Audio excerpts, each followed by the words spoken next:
Here we are in the Ohlsen Homestead, and I wanted to talk to you a little bit about what I'm sitting on here, which are these eucalyptus logs.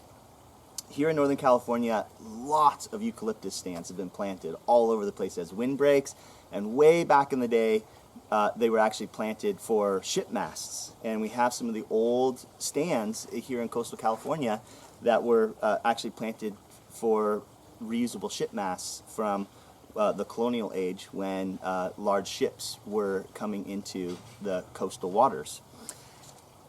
For the most part, people think of them as a incredibly invasive weed that just happens to grow 200 feet tall and potentially 4 feet in diameter or larger.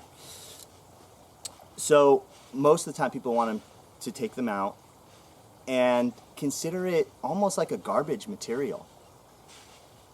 I think that's a very bad way to frame an incredibly usable resource.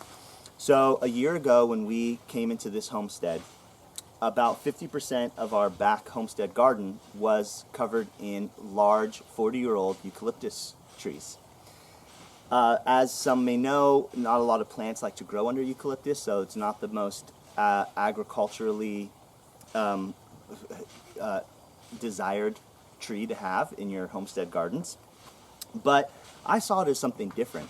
I saw it as the bones of my entire homestead, because living in this slightly sloping topography, our goal was to change the shape of the earth here, to earthwork our property in such a way where it can catch and receive and absorb rainwater.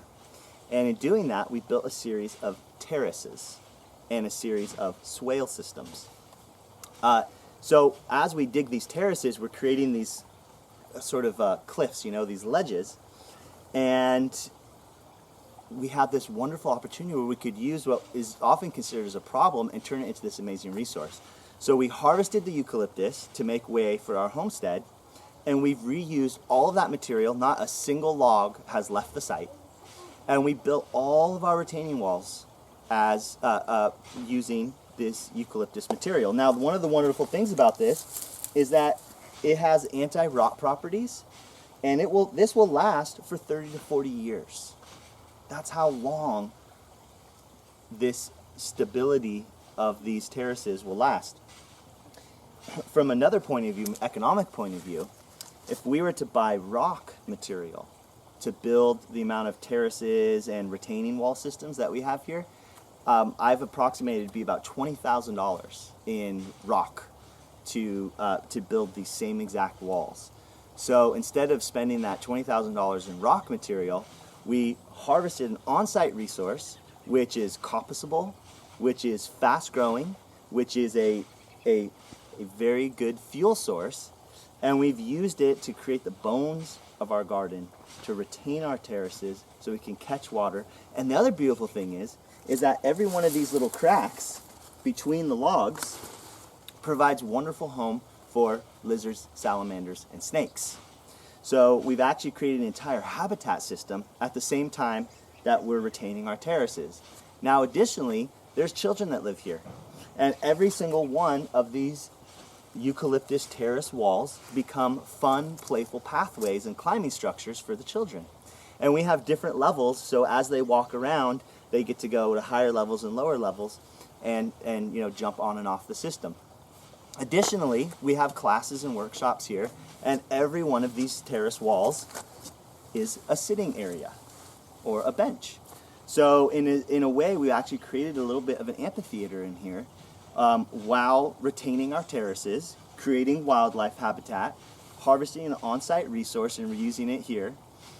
And we did it with a plant that is, for the most part, demonized in Northern California.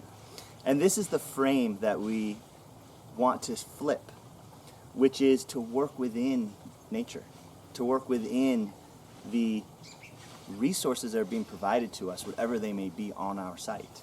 And we're totally committed to not removing any biomass off of a site.